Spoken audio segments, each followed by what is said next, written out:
함께 보실 하나님의 말씀은 창세기 14장 17절부터 20절까지 말씀입니다.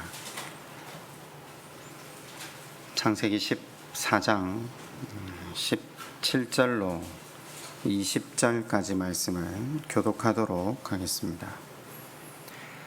아브라함이 그돌라오멜과 그와 함께한 왕들을 쳐부수고 돌아올 때에 소돔 왕이 사회 골짜기 곧 왕의 골짜기로 나와 그를 영접하였고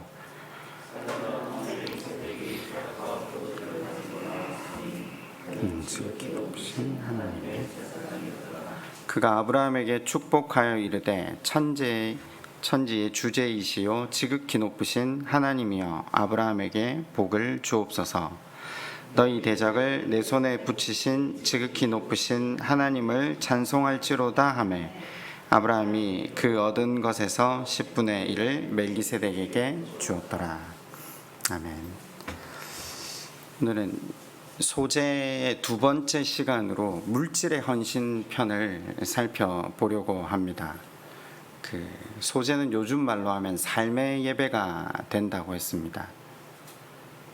삶의 예배는 예배당 안에서 먼저 번제로 하나님 그분이 받으실 만한 예배로 나아갔다면 이제 하나님께서 우리에게 베푸신 그 은혜를 깨닫고 감사한 자들이 예배당 안에서만 국한된 예배가 아니라 주께서 허락하신 삶의 모든 영역에서 그 시간, 생명을 하나님 앞에 올려드리는 것, 그것을 삶의 예배라고 했습니다.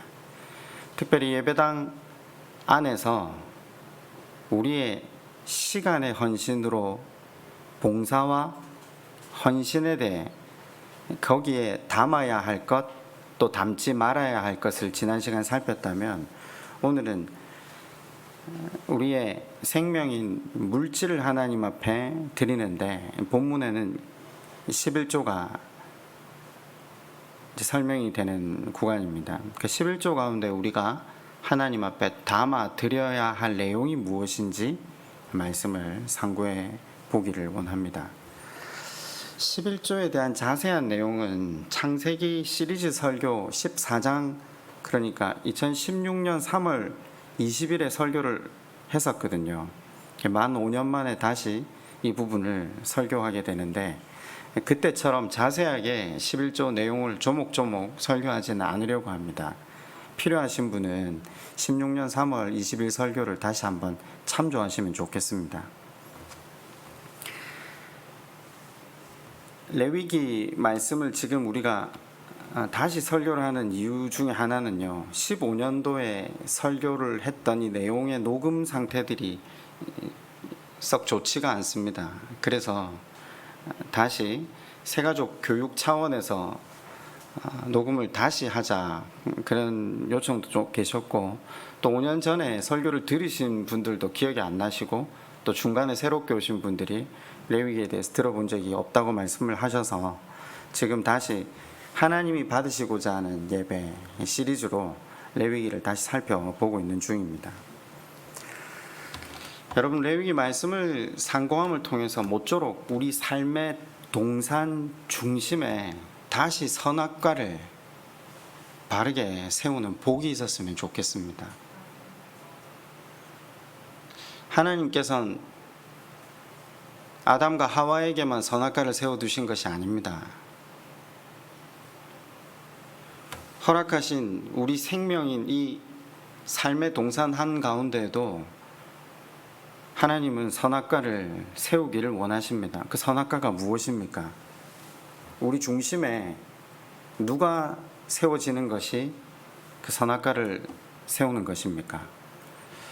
바꿔 질문을 한번 드려볼까요? 여러분 삶의 중심은 누구십니까? 여러분 삶의 목표는 누구입니까? 이렇게 질문하면 되게 크리스찬들은 기본적으로 대답을 하나님이라고 정답을 대답은 합니다. 그죠? 하나님 중심입니다. 여러분, 하나님 중심으로 산다는 게 그럼 뭡니까? 하나님 중심으로 산다는 건 특별한 일이 아닙니다. 예배 드리는 겁니다. 내 삶의 중심의 선악과, 그러니까 이 예배, 하나님 앞에 나와 기도와 찬양 말씀 앞에 나 자신을 제물로 드리는 것, 그것이 하나님께서 우리에게 오늘도 요청하고 계신 선악과라는 사실을 기억하고, 나는 피조물이고 하나님은 왕 되심을 인정하고 또 그분과 교제하며 그분을 높여드리는 복된 한 시간 되시기를 주님의 이름으로 축원드립니다. 인생에게 있어 가장 복은 예배드리는 것이라고 성경은 반복되게 이야기를 합니다. 왜냐? 하나님과 바른 관계를 회복하고 그 관계를 심화시켜 나가는 시간이 되거든요. 그런데 레위기는 아주 이 5가지 제사를 설명하면서 5가지 제사 모두에 제물이 중심이 되고 있다는 것을 우리에게 보여줍니다. 그래서 제물이 그 제물만으로 국한되는 의미가 아니라 그 제물 안에 담아야 할 내용이 무엇인지를 파악함으로 하나님이 우리에게 원하시는 중심이 무엇인가를 계속해서 지금 살펴보고 있는 중입니다.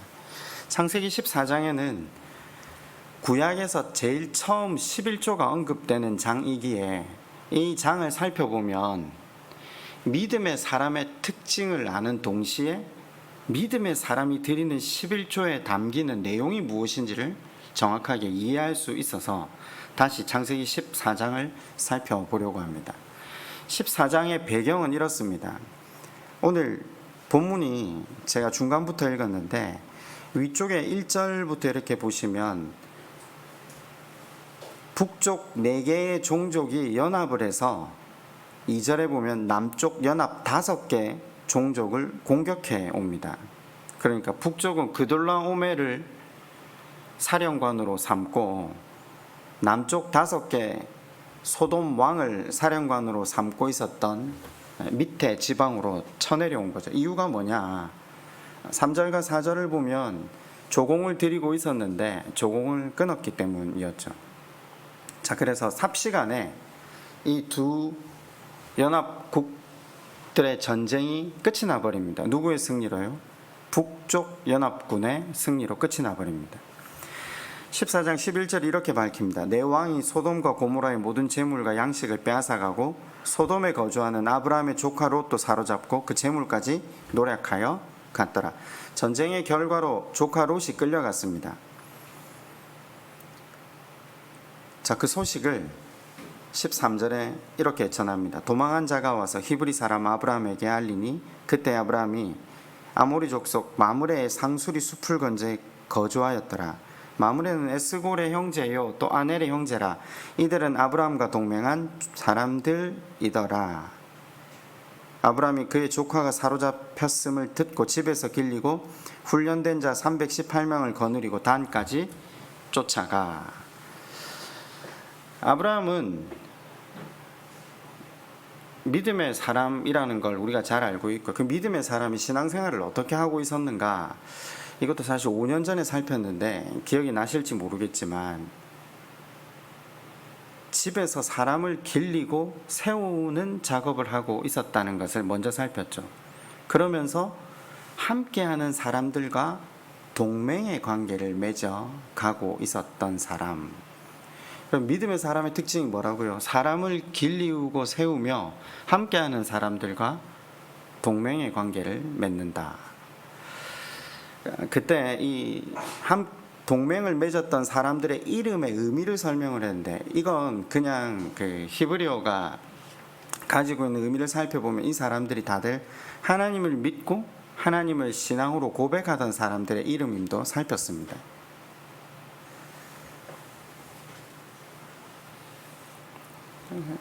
그때도 제가 이 부분을 설교하면서 하나님이 아브라함만 부르셨는가 아니면 중근동에 사는 다른 사람도 부르셨는가를 먼저 설명을 한번 드렸는데 기억이 나십니까? 하나님이 아브라함을 먼저 부르셨습니까? 아니면 아버지 데라를 먼저 부르셨습니까? 이것도 설명을 드렸는데 기억나십니까? 하나님이 아브라함을 먼저 부르시지 않았습니다. 하나님 데라를 먼저 부르셨죠. 근데 데라가 중간에 하란 땅에서 더 이상 믿음으로 나아가기를 멈추었을 때 다시 하나님께서 아브라함을 부르시는 장면을 우리가 살폈죠. 그리고 하나님께서 아브라함에게만 하나님 되심을 알리신 게 아니라 수없이 많은 사람들에게 나타나셔서 일을 하셨기에 하나님을 믿고 하나님을 아는 사람들이 많았습니다. 그것이 성경에 자세하게 드러나진 않지만 지금 아브라함과 이 언약 관계를 맺고 있는 이 사람들의 이름도 하나님을 주로 고백하는 이름이었고, 그리고 여기 동맹이라는 성경의 단어가 나오잖아요. 이 단어가 히브리어에는요, 군사적인 동맹이나 친교적인 관계를 나타내는 동맹을 할 때 다른 단어들이 있습니다. 근데 여기는 베리트라는 동맹의 단어를 썼습니다. 베리트는 단 한 가지만을 의미할 때 씁니다. 하나님이 사람에게 베푸신 언약, 아브라함과 하나님이 맺었던 언약을 베리트라고 하거든요. 베리트가 쪼개어지다, 기억나시죠?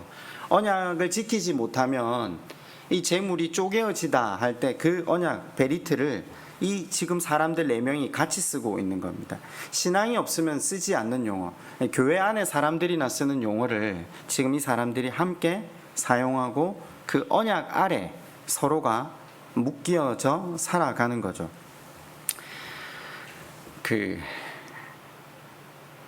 여러분, 예수 믿는 사람들이 모인 곳이 교회잖아요. 근데 교회 안에서도 서로 간에 언약을 한다?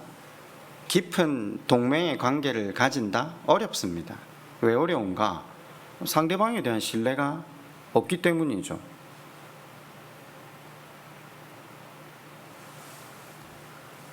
우리는 진리의 동력자를 가지길 원하고요, 진리의 좋은 자를 가지길 원하지 않습니까? 그 믿음의 동력자를 가지는 방법이 뭐죠? 지금 아브라함이 그 모습을 보여줍니다. 아브라함은 하나님을 섬기는 사람으로서 하나님을 섬기듯 동력자들을 섬겼습니다. 서로가 서로를 섬길 때 서로를 향한 신뢰가 쌓인 사람들만 서로 간의 관계를 베리트로 묻게 됩니다. 진리의 조언자, 진리의 동력자가 만들어지기 위해서는요, 아브라함이 그동안 얼마나 시간과 물질을 많이 썼겠습니까? 그냥 믿음의 동력자, 믿음의 친구가 만들어지는 법은 없습니다. 세상에서도 친구 사귀려면 술도 많이 사줘야 되고, 그죠? 오랜 시간 같이 놀아도 줘야 되는데, 진리의 동력자를 사귀기 위해서 아브라함이 그동안 자기 집에서 318명을 길리고 세운 것처럼 믿음의 관계를 다져왔다는 사실을 이 짧은 한 구절을 통해 우리가 배울 수 있게 되는 거죠. 여러분도 평생에 마음을 나눌 수 있는 진리의 동력자를 얻고 싶어 하지 않습니까? 그렇다면 시간을 쓰고 물질을 나누고 마음을 나누며 좋은 것을 나누는 훈련을 해야 합니다. 그 훈련이 반복적으로 쌓이고 쌓일 때 마음을 나눌 수 있는, 즉 진리의 좋은 자들, 진리의 동력자들을 얻을 수 있다는 사실도 다시 한번 우리 마음에 새겨야 할 것입니다. 아브라함은 갈대아 우르를 떠날 때 하나님께서 아브라함에게 약속하셨잖아요. 너에게 이 온 땅을 주겠다. 그죠? 가나안의 온 땅을 주겠다. 그러면서 한 가지 약속을 더 하시죠. 자식 하나 없는 아브라함에게 네 자손 바다의 모래와 같이 많을 것이며 네 자손이 이 땅을 소유하게 하겠다. 여러분, 아브라함이 그 말씀을 믿었기 때문에 가나안 땅으로 갔지 않습니까? 그런데 그것을 믿었다고 해서 아브라함이 가만히 앉아서 기도만 하고 이 땅 내 땅이 될 거야, 그렇게 하지 않았습니다. 그 땅을 주실 것을 믿었기 때문에 그 땅을 관리하고 지킬 수 있게끔 필요한 것을 직접 준비하고 실행한 겁니다. 그것의 구체적인 일환이 318명을 길리우고 세운 것, 주변의 사람들과 동맹을 한 것. 여러분, 나중에 후일 보시면 아브라함의 아내 사레가 죽었을 때 그 땅의 사람들이 아브라함을 어떻게 대했습니까? 성문 앞에 나아갔을 때 그 모든 지역의 사람들이 아브라함을 지도자로 존귀 여긴 모습들을 살필 수 있었죠. 아브라함의 평생이 삶의 예배였다는 사실을, 약속의 말씀을 받았다, 그것으로 그친 것이 아니라 그것을, 그 약속을 자기 삶에 구체적으로 실행하고 순종할 수 있도록 준비하고 또 사람을 세웠다라는 것. 자, 그에게 지금 롯의 생명이 위험에 처했다는 소식을 듣게 됩니다. 조카 롯을 살려야 하잖아요. 그런데 생각해 봅시다. 4개국 연합이 5개국 연합과 전쟁을 했는데 4개국 연합의 수가 또 그 군사력이 얼마나 막대했으면요, 5개국 남쪽 연합이 삽시간에 무너져 버립니다. 그러니까 아브라함이 집에서 길리우고 세웠던 318명 그리고 동맹한 3사람이 가지고 있는 군대를 기껏 합쳐봐야 북왕국 연합군과 싸워서 이긴다는 것은 불가능한 일입니다. 수적으로나 군사들의 훈련 정도로나 게임이 안 되는 전쟁 아닙니까? 그런데 아브라함은 이 전쟁을 단행합니다. 이유가 뭡니까? 사람을 살리기 위해서. 사람을 살리기 위해서 나아간 전쟁, 그 가운데 하나님께서 함께 하셨다. 아브라함의 중심이 하나님 마음에 합하였습니다. 그리고 하나님께서 친히 그 전투를 주관하시고 승리케 하십니다. 성경은 이 부분에 대해서 설명을, 주해를 구체적으로 가하고 있지 않습니다. 굉장히 빠르게 전개가 된다는 것은 그 주안점이 11조에 있다는 것을 우리에게 조금 더 강조하기 위해서죠. 15절에 보면 그와 그의 가신들이 나누어 밤에 그들을 쳐부수고 다메섹 왼편 호바까지 쫓아가. 여러분 지금 기록된 글을 봅시다. 이걸 알레고리칼하게 해석하려고 하는 게 아니라 글을 보자고요. 아니 여기 멜기세덱만 나오면 전부 다 뭐라고 하느냐면 예수 그리스도의 예표다 이렇게 하고 끝내버리거든요. 아니, 맞아요. 그것도 맞는데 글을 보자고요. 기록된 글이 뭐라고 이야기를 하는지. 헤브론에서 단까지 200km가 넘어요. 그러니까 14절에 200km를 가서 그들을 쳐부쉈거든요. 북왕국 군대의 후발대를 쳐부쉈는데 롯이 없는 거예요. 거기 롯은 선발대에 섞여 있는 거죠. 약탈당했던 사람과 재물은 더 멀리 호바까지 가 있는 거예요. 그래서 200km나 가서 전쟁을 했는데 롯이 없으니까 다시 선발대 무리까지 잡으러 앞으로 80km를 더 가는 겁니다. 성경이 280km나 갔다는 것을 이 짧은 구간에 기록을 그냥 해두는 거죠. 생각해 보세요. 4000년 전에 무슨 차가 있습니까? 도보로 무기 들고 식량 챙겨서 그곳까지 간 거잖아요. 생명 걸고 싸우기 위해서. 그런데 여러분 기억이 잘 안 나실지 모르겠지만 롯이 어떤 인간입니까? 자기의 생명을 건져주고 자기가 부욕해 될 때까지 보아주었던 삼촌의 은혜를 거절하고 자기가 원하는 곳으로 가버렸던 롯이 바로 이 사람입니다. 자기 욕망에 눈이 멀어서 자기만을 위해서 떠나버렸던 조카를 위해서 아브라함이 지금 생명을 걸고 무려 280km나 그 전쟁을 수행하러 가고 있습니다. 사람을 살리는 것이 삶의 예배의 핵심이라는 것을 우린 이전에 생각해 본 적이 있습니다. 사람을 살리되 자기 마음에 드는 사람만을 살리는 게 아니라 자기에게 맡겨진 사람을 끝까지 최선을 다해 살리는 아브라함, 그것이 믿음의 사람의 삶임을, 삶의 예배임을 생각해 보았죠. 16절은 이렇게 이 전쟁의 결과를 밝힙니다. 모든 빼앗겼던 재물과 자기 조카 롯과 그의 재물과 또 부녀와 친척을 다 찾아왔더라. 아주 구체적으로 속수무책으로 전쟁에 져서 포로로 끌려갔던 모든 사람들을 찾아온 것을 성경이 기록합니다. 5개국 사람들과 롯이 자기 자리를, 자기의 삶을 되찾습니다. 여러분, 예수 믿는다는 것이 늘 세상에서 희생하고 섬기고 호구가 되는 것 같고, 그래서는 내일을 기약할 수 없는 것 같다라고 말씀하시는 분들을 자주 만나지만 저는 결코 그렇게 생각하지 않습니다. 세월이 지나면 지날수록 믿음의 사람과 세상의 사람은 차이가 납니다. 믿음의 사람은, 또 세상의 사람은 분명한 그 결과를 드러냅니다. 소돔을 쫓아갔던 세상의 사람 롯이 모든 것을 상실한 반면에 믿음의 자리를 지키며 하나님과 교제했던 아브라함은 남이 잃었던 것까지도 되찾아주는 사람이 되어 있습니다. 저는 주변에 예수를 오래 믿고 그 가정이 또 그리고 그 자녀들을 길러내는 사람들이 누리고 살아가는 복이 무엇인지를 여러 번 확인하며 살아갑니다. 그러나 하나님을 떠나서 하나님께 시선을 뗀 사람들이 그 삶의 자리가 얼마나 황폐해져 가는지도 자주 목도하곤 합니다. 말씀을 통해서뿐만 아니라 우리가 하나님 그분의 손 안에 거하며 살아간다는 것이 우리 인생을 얼마나 복되게 하는 것인지 오늘 다시 아브라함의 삶을 통해 살피게 됩니다. 자, 이제 11조와 관련된 구절을 다시 우리가 살필 수 있습니다. 이 부분도 그냥 그대로 문자 그대로 봅시다. 아브라함이 그돌라오멜과 그와 함께한 왕들을 쳐부수고 돌아올 때에 소돔 왕이 사회 골짜기 곧 왕의 골짜기로 나와 그를 영접하였고, 지금 어디에서 만나고 있다고요?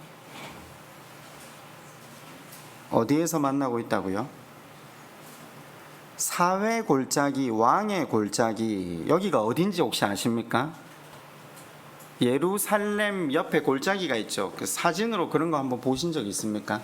예루살렘 옆에 기드론 골짜기가 있다고 설교를 여러 번 했는데, 그 다윗이 울면서 머리 풀고 지나갔던 백향목의 계곡, 마른 백향목의 계곡이지만 전부 다 무덤이라고 했잖아요.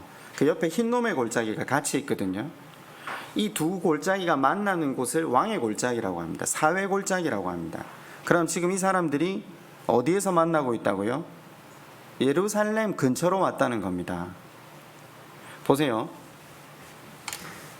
소돔에서 중간쯤에 예루살렘이 있는데 왕의 대로가 쭉 타고 올라가야지 북쪽 연합군하고 싸움을 할 수 있는데, 전쟁에서 승리하고 내려와다가 옆으로 우회해서 예루살렘으로 가려면 수십 킬로를 더 들어가야 되거든요. 제 말 이해가 되시죠? 그 그림을 제가 일부러 안 펼쳐도, 그럼 상식적으로 포로로 끌려갔던 사람들 데리고 내려오는데 수십 킬로나 우회해서 예루살렘에 가려고 하면 사람들이 가려고 했겠습니까? 안 가려고 했겠습니까? 아니 빨리 하루라도 고향으로 돌아가서 가족들 만나고, 그죠? 불탄 집 세우기를 원하지 않겠습니까? 그런데 모두들 아는 겁니다. 이 전쟁의 주관자가 누구시고 이 전쟁이 어떻게 이겼다는 것을 모두들 아는 겁니다. 그래서 그 포로들 모두가 함께 어디로 갔다고요? 사회 골짜기, 왕의 골짜기로 다 같이 간 겁니다. 그런데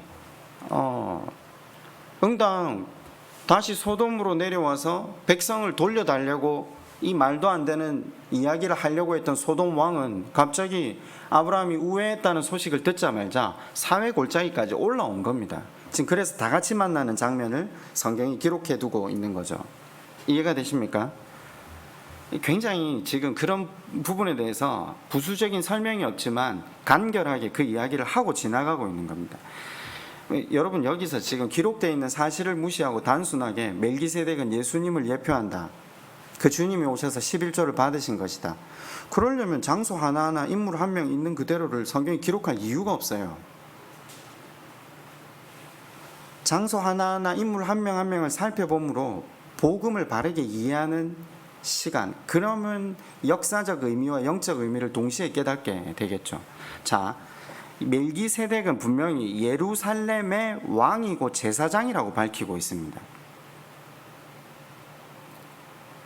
아까도 말씀드렸지만 멜기세덱은 환상 속에 나오는 인물이 아닙니다. 두 사람의 대화를 보면요, 서로를 익히 잘 아는 듯 친밀하게 대화를 하고 있습니다. 방금 말씀드렸지만 하나님을 알고 섬기던 사람들이 아브라함뿐만이 아니라는 사실입니다. 멜기세덱은 예루살렘의 왕이고 하나님의 제사장 역할을 했던 사람이라는 것을 아브라함도 알고 있고 포로로 끌려갔던 사람들도 알고 있습니다. 그래서 그 하나님의 능력으로 이 전쟁을 승리케 된 그 사람들이 하나님의 제사장에게 나아가 제물을 바치고 예배하려고 지금 그곳으로 갔다는 겁니다. 자, 그곳으로 자기의 국민들이 간 것을 안 소돔 왕도 급하게 그곳으로 달려온 거죠. 자, 첫 번째 만남 속에서 멜기세덱이 뭐라고 19절에 이야기를 합니까? 그가 아브라함에게 축복하여 가로되 천재의 주제시오 지극히 높으신 하나님이여 아브라함에게 복을 주옵소서.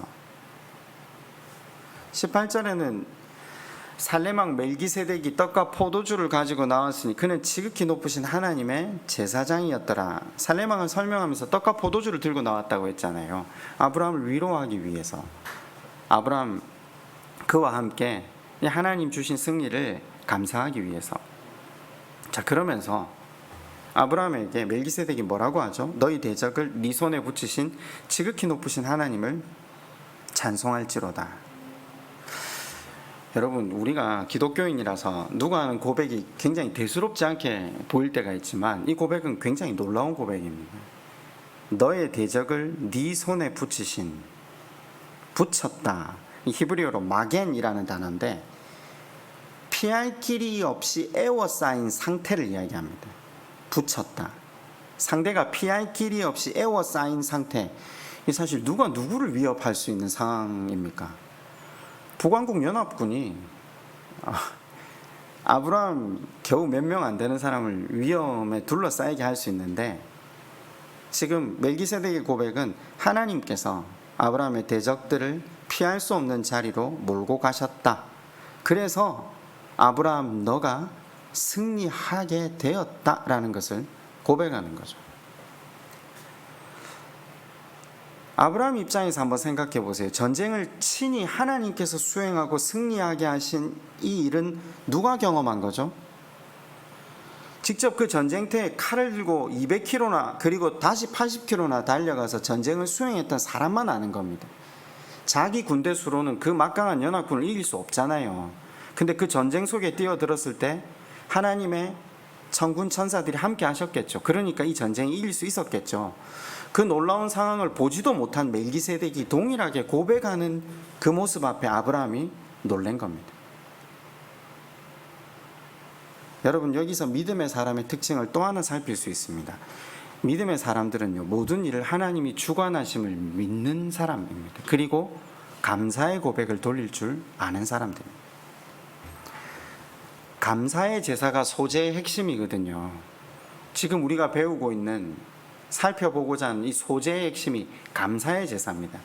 믿음의 사람 아브라함이 하나님을 찬양하고 고백하는 멜기세덱을 만났을 때 그의 고백에 자신의 고백을 얹히는 겁니다. 그리고 주저없이 10분의 1을 하나님 앞에 올려 드리는 거죠. 11조의 본질이 뭡니까?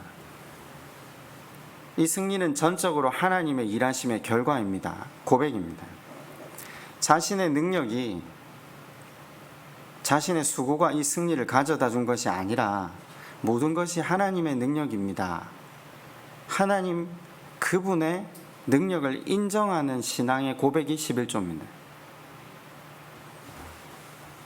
여러분, 한동안 우리가 11조를 여러 가지 의미에서 살폈는데 제가 이런 표현을 자주 썼잖아요. 현대를 살아가는 우리에게 10분의 1을 하나님 앞에 드린다는 것은요, 아니 저금을 해도 내일 보장할까 말까 한 판에 10분의 1을 하나님 앞에 드린다는 건요, 실은 바보 같은 짓이라고 했습니다. 내일 보장하는 삶을 포기하겠다는 것 아닙니까? 나의 내일이 누구에게 있다고요? 나의 내일이 하나님께 있습니다 라는 것을 고백하는 겁니다. 근데 14장은 출발은 이거죠. 내게 속한 것이, 내게 있는 모든 것이 내 능력이나 내 수고의 산물이 아닙니다. 하나님께로부터 왔습니다. 하나님이 내 삶을 주관하십니다. 이게 11조의 본질이 됩니다.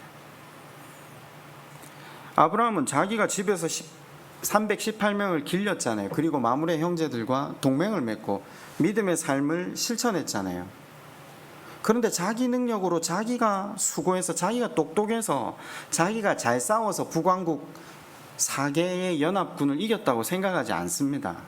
자기는 작고 약한 존재지 하나님께서 이 모든 것을 주관하셨다, 승리케 하셨다는 것을 고백하고 있는 거죠. 아브라함에게 조금이라도 자기중심적인 마음이 있었다, 그럼 11조 못합니다. 그가 하나님을 절대적으로 신뢰했다는 것을 소득의 10분의 1을 드렸다는 것으로 성경이 우리에게 가르치고자 하는 겁니다. 그래서 성경은 이 부분에 다른 설명을 가하고 있지 않습니다. 11조의 정신만을 드러내고 있는 거죠. 하나님이 삶의 주관자이심을, 그리고 그분께 자신의 삶을 의탁하는 사람들이 믿음으로 소득의 10분의 1을 하나님께 바친다는 것을 보여주는 거죠. 결국은 내일을 위한 보장은 돈이 아니라 하나님이시라는 것, 그죠? 내 삶에 내 계산과 내 가치와 내 경험을 포기하는 겁니다. 자기를 부인하는 겁니다. 11조는. 그래서 하나님의 지배권을 확보해 드리는 거죠. 하나님의 인도하심을 확보해 드리는 거죠. 11조는 단순히 11조가 아닙니다. 믿음의 고백입니다. 왜 한동안 마태복음 13장 비유를 설명드리면서 하나님 나라를 이루는 방법 기억나십니까? 밭에 감추인 보화를 파다가 내 온 소유를 팔아서 그 보화를 사는 사람이 하나님 나라를 얻는다, 이런 표현으로 우리가 천국 가는 방법, 하나님 나라를 이루는 방법을 공부했거든요. 그래서 소유권을 이전하는 것도 어려운데, 그죠? 근데 그 말씀의 본질이 단지 소유권만을 이전하는 것이 아니라, 소유권 이전해 놓고 그 물질 내 마음대로 쓰면 뭐 별 상관없잖아요. 그 사용권을 하나님께 이전해 드리는 것이 그 말씀의 본질임도 살폈거든요. 그런데 하나님께서 소유권을 이전하고 사용권을 이전하라 했을 때, 자기를 부인하라 했을 때, 우리가 살아가는 삶의 모든 하나님께 주신 것을 다 내놓아라, 이렇게 말씀하시지 않았어요. 정해두세요. 10분의 1 기억나십니까? 사람을 사랑하고 살리고 도네이션 할 때도 사람들은 예수 믿는 사람한테 너 가진 거 다 내어놓아라 이렇게 할지 모르겠지만, 성경은 정해두었어요. 사람을 사랑하고 살리는 것은 그 사람을 자립하게 하는 것. 그래서 11조를 할 때도 10분의 1만 하게 함으로, 받으러 오는 사람은 밭에 들어가서 자기가 원하는 대로 다 퍼먹게 하지 말고 밭에 귀퉁이만, 그죠? 그리고 낯을 들고 못 들어가게 하고 대야를 못 들고 들어가게 하는 것을, 상호적인 조건을 계속 성경은 이야기하고 있죠. 우리가 하나님 나라를 이루기 위해 자기를 부인한다 했을 때, 자기 전체를 하나님 앞에 다 드려서 삶 전체를 청빈하게 살아라, 성경은 그렇게 이야기하지 않습니다. 10의 1조로 우리의 신앙을 먼저 고백함으로 나아오라고 합니다. 내 생명이, 내 삶이 하나님께 있습니다. 하나님 중심으로 내 삶이 쓰여지기를 원합니다. 이것이 삶의 예배 소재의 핵심이 되겠죠. 제가 11조 설교를 할 때마다 한 번씩 고민이 되는 부분인데, 우리 교회 대부분의 성도들이 11조를 하고 있지만 여전히 11조를 하지 못하시는 분들도 계시거든요. 제가 그분들한테 11조를 하라고 설교하는 것은 아닙니다. 그리고 또 더불어서 11조를 하고 계시지만 11조의 진정한 의미를 바르게 알고 계시지 못한 분들에게도 다시 한번 말씀을 새기고자 하는 겁니다. 우리는 보통 11조를 하게 되면 내 창고가 차고 넘칠 것이다, 30배, 60배, 100배, 그런 약속은 성경에 없습니다. 말라기가 하고 있는 문자적인 약속을 보셔야 됩니다. 하나님은 이미 우리에게 구원의 은혜를 베푸셨습니다. 그 놀라운 은혜를 베푸신 하나님은 더 무엇인가를 우리에게 주셔야 할 의무가 없으신 분입니다. 11조는 돈을 가지고 하나님을 시험하는 것이 아닙니다. 11조를 했더니 집값이 올랐다, 믿지 마십시오. 11조를 했더니 더 많은 재물을 하나님께서 부어주셨다, 이건 하나님을 오해하기 딱 좋은 대사입니다. 그런 거 없습니다. 11조는 믿음의 고백입니다. 하나님과의 교제입니다. 여러분, 교회가 하는 일이 뭐라고 했습니까? 하나님과 교제하게 하는 일, 하나님 나라를 이루게 하는 일이잖아요. 그런데 그 교제를 하려면 예배당이 있어야 되고 제사장이 있어야 되고 교회 운영의 비용이 있어야 되잖아요. 하나님은 우리가 드린 11조로 우리의 신앙생활을 영위하게 하십니다. 우리가 하나님 나라를 이루는데 걸음이 되게 하십니다. 11조는 결국 교회된 우리의 삶을 온전케 하게 하는 거죠. 구약 시절에 이스라엘이 멸망하기 전에 그 나라에 나타난 제일 큰 전조 현상이 무엇이었냐면요, 사람들이 더 이상 성전에 11조를 하지 않았습니다. 헌금이 없으니까 성전이 운영될 수 없었고, 성전이 없으니까 예배가 사라져 버립니다. 예배가 사라진 삶은 소망이 끊어집니다. 황폐해진 삶이 됩니다. 그래서 이스라엘이 결국은 망하게 되지 않습니까? 11조는 하나님 나라를 이 땅에 구현해가는, 즉 내 삶을 하나님 나라로 이루어가는 훈련의 장이기도 합니다. 저는 교회를 어릴 때부터 다녔으니까 특별히 청년 시절에 교회에 대한 비판을 참 많이 했었는데, 물론 뭐 청년 때 다 그랬겠죠. 한참 교회 어른들이 교회는 다니지만 말씀대로 살지 못하는 그 추태를 보면서 한참 비판을 할 때였는데, 제 제일 친했던 친구가 저한테 그런 얘기를 한번 하더라고요. 야, 니 저분들이 낸 헌금, 저분들이 낸 11조 덕분에 니 신앙생활 하고 있잖아.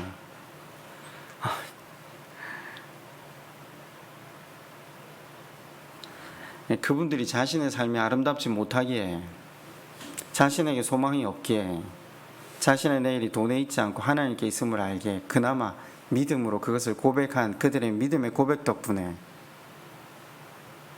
제가 제 신앙의 여정을 돌아보니까 그분들 덕분에 내 신앙생활이 유지될 수 있었구나. 그리고 다시 여전히 미숙하고 하나님을 온전히 신뢰하지 못하고 사람에 대한 비판이 많지만, 그분들이 하나님 그분의 사랑을 알아가고 사람의 본질이, 내가 그렇게 비판하고 또 비판하는 그 본질이 나라는 사실을 깨닫는 그날까지 그분들이 신앙생활을 할 수 있도록 돕는 역할이 우리에게 있다는 거죠. 아까도 말씀드렸지만 아브라함은 롯을 도와줄 만한 이유가 없는 사람입니다. 자기를 거절하고 가버렸거든요. 우리도 그렇지 않아요? 주변을 돌아보면 교회에 도와주고 싶지 않은 사람들이 참 많지 않습니까? 내가 왜 저 사람을 위해서 희생하고 섬기고 수고를 해야 돼? 그런데 믿음의 사람의 삶은 나라는 존재 자체를 참아주신 하나님의 그 은혜 앞에 감사함으로 나가는 사람 아닙니까? 교회는 하나님 보고 다니는 곳입니다. 교회는 사람 보고 다니는 곳이 아닙니다. 사람을 보면 하루도 다닐 수 없는 것이 교회입니다. 사람을 보기 때문에 늘 사람 이야기밖에 하지 않는 믿음의 사람의 특징이 뭔지 아십니까? 늘 하나님 이야기, 하나님 말씀 묵상, 찬양하고 감사함으로 행복해하고 기뻐하는 사람들 아니겠습니까? 여러분, 오늘 말씀이 우리에게 요청하는 것이 뭡니까? 하나님의 것은 하나님께 드리라, 그것을 강조하는 것 같은데, 이 사람들은 은혜를 받은 사람들입니다. 언약 가운데 묶인 사람들입니다. 그 사람들이 하나님을 섬기거든요. 그런데 재밌는 사실을 하나 보면요, 아브라함이 같은 믿음의 사람들에게 같이 11조를 하자고 이야기하지 않습니다. 그잖아요. 지금 그런 내용이 없잖아요. 자기만 드리고 있습니다. 굉장히 놀라운 사실입니다. 재물은 조금 있으면 같이 나눠야 되거든요. 전쟁의 승리자가 얻은 모든 사람과 재물을 가지는 것이 이 당시 전쟁의 관례거든요. 급했던 소돔 왕이 자기 분깃을 조금이라도 달라 하려고 나온 거잖아요. 그러면 모든 분깃을 나누어 가질 것을 아는 마므레와 그의 형제들도 11조를 해야 되지 않습니까? 왜냐하면 아브라함이 당연히 말할 수 있잖아요. 너희들 방금 받지 않느냐? 하나님 은혜로 이 모든 일이 우리 가운데 은혜로 역사가 일어났지 않느냐? 그렇다면 너희들도 나와 함께 하나님 앞에 11조 바치자. 근데 아브라함이 강요하지 않습니다. 그리고 전쟁이 끝나고 이 분깃이 돌아가야 되는 이 상황에 소돔 왕이 그 분깃을 요청하잖아요. 물질 네가 가지고 사람 내한테 돌려달라. 실제로 소돔 왕이 요청할 수 있는 권한이 아무것도 없거든요. 전쟁의 진주제, 그죠? 근데 아브라함이 여기서 대단한 고백을 하잖아요. 이 모든 일이 하나님께로부터 주관되었고, 하나님 그 이름에 누가 될 것 같으면 나 이 물질도 안 가진다. 물질도 다 돌려줄게. 나는 원래 물질에 관심이 없다. 나는 사람을 살리는 것에 관심이 있다. 그래서 다 돌려줍니다. 대단한 신앙의 고백 아닙니까? 근데 그러면서도 자기 곁에 있는 믿음의 동력자들에게 너희들도 하나님 은혜로 살았으면 그 물질 돌려줘야 되는 거 당연하지 않니? 강요하지 않았습니다. 오히려 그들에게는 그 믿음의 신앙의 수준대로 그들이 가져야 할 분깃을 나누어 주라고 이야기를 합니다. 제가 왜 이 이야기를 설명하냐면요, 한 인간도 믿음의 길을 걸어가면서 인격적이신 하나님을 체험하며 그 사랑에 감동하면요, 다른 사람들에게도 그 신앙의 여정을 걸어가는 데 있어서 인격적으로 그 믿음의 길들을 열어주는 것이 정상입니다. 근데 하물며 하나님께서 우리에게 강요하시고 강압하실까요? 사람도 이래 하는데, 그죠? 우리 가끔 그런 말씀들을 많이 하셨는데, 제가 2016년 3월에도 이렇게 똑같이 설교를 했더라고요. 성도들은 신앙생활 하는 걸 굉장히 어려워합니다. 왜 어려워할까요? 신자답게 사는 것을 어려워하는 거죠. 그럼 교회 생활 잘하는 게 도대체 뭐기 때문에 이렇게 어렵죠? 여러분, 지금 같은 질문을 우리가 가지고 있잖아요. 세상 사람의 입장에서 신앙생활을 하기 때문 아닙니까? 세상 사람들은 세상에서 도태되지 않고 인간답게 살 수 있기 위해서는 새벽부터 일어나서 밤늦도록 최선을 다해도 소위 말하는 도태되지 않고 인정받는 삶이 쉽지 않다고 생각하거든요. 그러니까 우리 신앙의 가치관 가운데 세상의 가치관이 영향을 미치니까 이게 이입되는 거죠. 그 가치관이 하나님께로 이입되는 거죠. 하나님께서 적어도 신앙생활 한다고 나오는 우리에게 이 정도는 요구하실 거다. 그럴까요? 아니, 아브라함도 요구 안 하는데 하나님 요구하실까요? 제 말 이해가 안 가세요? 사람들은 되어져야 할 나와 현재의 나 사이의 간격에 굉장히 고통스러워합니다. 목표를 높이 두어야, 그죠? 더 나은 사람이 되고 더 하나님께 기쁨이 될 거야. 그래서 메워지지 않는 이 신앙의 사이에서 신자답게 사는 게 도대체 뭐고, 교회에서 성도로 살아야 어떻게 살아야 이 간격을 메울 수 있을까? 늘 성도로 사는 게 죄송하고 부족하고 미안하죠. 근데 물론 하나님 앞에 죄송하고 미안하고 부족한 마음을 가지는 건 선하지만, 세상적 가치관이 이입되어서 더 못하고 있는 자신을 비관한다면 그건 문제입니다. 하나님께서는 분명히 우리를 있는 그대로 받아주신다고 약속하셨습니다. 우리는 애초에 뭔가를 잘해서 복음의 은혜를 누린 적이 없는 사람들입니다. 괜찮다고 하십니다. 그런데 우리는 늘 이대로 머물러서는 안 돼. 더 열심히 해야 돼. 더 자라가야 돼. 더 많은 것을 바쳐야 돼. 더 많은 것을 드려야 돼. 아니요, 그건 극기입니다. 그건 신앙생활이 아닙니다. 세상의 가치관에 하나님을 옷 입히지 마십시오. 하나님께 우리의 신앙의 방식을 요구하지 마십시오. 하나님 우리한테 모두 이삭을 바치라고 요구하지 않습니다. 신앙생활은 말씀 속에서 나를 보는 겁니다. 내 안에 말씀을 살아낼 힘도, 말씀을 이룰 힘은 커녕 죄밖에 없고 소망 없는 인생임을 직면하는 겁니다. 그래서 더더욱 하나님을 의지하고 사랑하게 하는 게 신앙생활입니다. 우리에게 보내주신 예수 그리스도 그분의 구원의 능력이 얼마나 큰지를 더 깊이 절감하는 겁니다. 그래서 주님을 의지하고 감사하는 마음이 더 커지는 겁니다. 그 감사한 마음이 더 커져서 죄인됨을 지적하며 살아가는 것이 아니라 서로 안아주고 울고 그들을 돕고 도움 속에서 인생의 위로를 얻고 계속해서 신앙의 길을 걸어갈 수 있는 삼겹줄이 되는 것이 하나님이 우리 신앙을 향한 마음이시라는 거죠.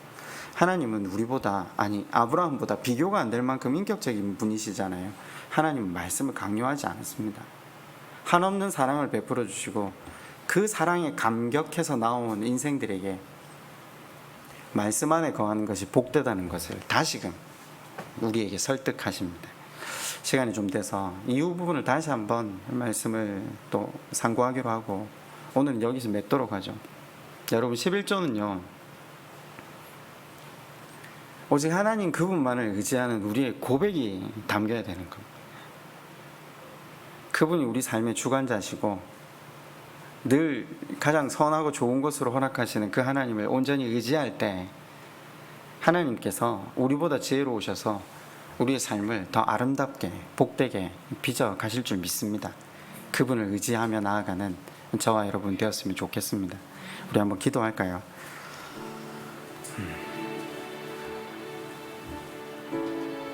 지난주 수요일날 다윗이 그러니까 자기에게 주어진 돈, 권력, 힘들이 하나님을 의지하지 않았을 때, 하나님을 바라보지 않았을 때 흉기가 된다는 고백을 한번 살폈어요.